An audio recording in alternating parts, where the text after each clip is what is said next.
Praise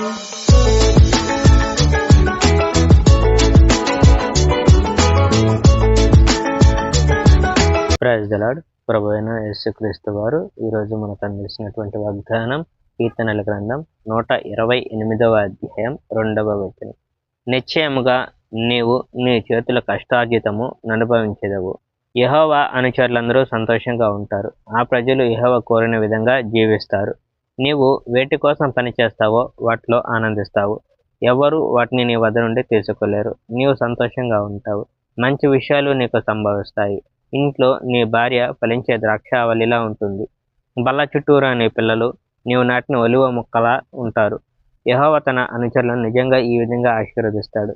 యెహోవా సీయోనులో నుండి నిన్ను ఆశీర్వదిస్తాడని నేను ఆశిస్తున్నాను. నీవు నీ జీవిత కాలమంతా యెరూషలేములో ఆశీర్వాదాలు అనుభవిస్తావని నేను ఆశిస్తున్నాను. నీవు నీ మనుమలను మనమరాన్లను చూసేంత వరకు జీవిస్తావని నేను ఆశిస్తాను. ఇశ్రాయేలులో శాంతి ఉండునుగాక. Praise the Lord. May God bless our India.